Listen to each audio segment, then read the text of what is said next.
जी, हम कुछ भी हासिल नहीं कर पाए हैं।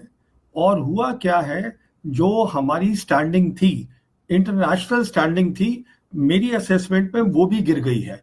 और उसका कारण ये है, पूरी दुनिया देख रही है कि हमने क्या अपनी मिलिट्री ताकत दिखाई एक क्राइसिस सिचुएशन के अंदर। तो देखिए, जब आप इस्तेमाल करते हैं अपनी एयर पावर, ये मैं पहले भी बोलता रहा हूं कि बालाकोट में इस्तेमाल करना 2019 में गलत था। तो उस बार जो था वो तैयार नहीं थे, क्योंकि उन्हें पता ही ना था आप ये कर रहे हैं, हमने कभी किया ही नहीं था पहले। इस बार वो तैयार बैठे हुए थे। तो ये आपने एक पहली बात तो ये है, अगर आप जा रहे हैं दुश्मन के एरिया के अंदर, आपके पास मिलिट्री ऑब्जेक्टिव होना चाहिए। अब वो बार बार ये बोल रहे हैं कि हमारा ऑब्जेक्टिव था, वो मिलिट्री वाले बोल रहे हैं। अभी देखिए, कल जो है प्रेस कॉन्फ्रेंस हुई है, 3 senior officers army air force navy के बैठे हैं और वो बार बार बोल रहे हैं, देखिए बहुत इंपॉर्टेंट बात है, वो ये कह रहे हैं कि हमारा जो ऑब्जेक्टिव था वो सिर्फ ये था कि आतंकवादी के जो कैंप है उनको तोड़े, और हम बिल्कुल संयम इस्तेमाल करना चाहते हैं। अरे भैया, अगर जंग है, अगर आप जा रहे हैं उधर, पहली बात तो मिलिट्री आपका ऑब्जेक्ट क्या है? कैंप तो मिलिट्री ऑब्जेक्ट नहीं हो सकता। आपको मिलिट्री टारगेटिंग करनी है, वो आपने की नहीं। ऊपर से आप ये बोल रहे हैं कि हम हर बार उनको बोल रहे हैं कि हम अपनी तरफ से संयम कर रहे हैं।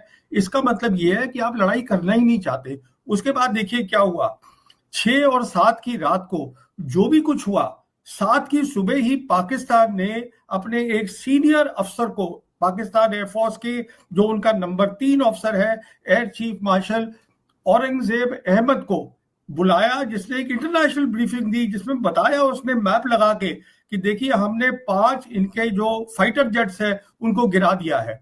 अब कल जब पूछा गया, पहली बार जब आए ये लोग, जो हमारे डायरेक्टर जनरल एयर ऑपरेशंस है, एयर मार्शल भारती, इनसे ये सवाल पूछा एक जर्नलिस्ट ने हिंदू के, कि साहब ये जो खबर आ रही है क्या आप ये ठीक है कि नहीं है? तो उन्होंने कहा कि देखिए साहब, जंग के अंदर तो लॉसेस होते ही हैं, हमारे पायलट सेफ आ गए हैं। और फिर बोलते हैं कि अभी जो है ऑपरेशन सिंदूर जो है वो चल रहा है। अरे देखिए साहब, अभी एक क्राइसिस है।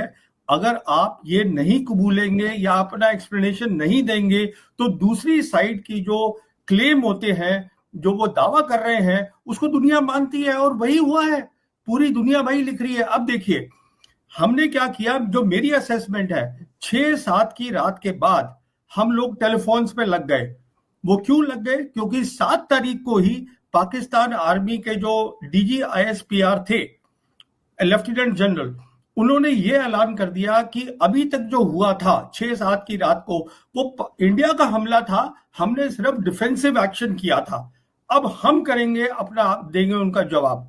हम लोग यहां से फिर लग गए टेलीफोन करने। अब आप देखिए जो खबरें आई हैं, हमारे नेशनल सिक्योरिटी एडवाइजर, मैं जयशंकर साहब की बात नहीं कर रहा हूं, वो फॉरेन मिनिस्टर है, नेशनल सिक्योरिटी एडवाइजर डोवल साहब, खबर आई है कि इमीडिएटली उन्होंने secretary of state Marco Rubio से बात करी, सऊदी से बात करी, जापान से बात करी, फिर चीन के फॉरेन मिनिस्टर वांग ही से जयशंकर साहब ने बात करी, उसके बाद फ्रांस से बात करी, यूएई से बात करी। आप सब क्यों बात कर रहे हैं? एक तरफ तो आप ये कह रहे हैं कि हम संयम से काम कर रहे हैं, वो आप अपना कमजोरी दिखा रहे हैं कि आप लड़ाई करना ही नहीं चाहते हैं। तो मेरी असेसमेंट में, अगर आप लड़ाई के लिए नहीं तैयार थे, तो ये आपको करना ही नहीं चाहिए था। प्रवीण जी, अभी यहाँ पे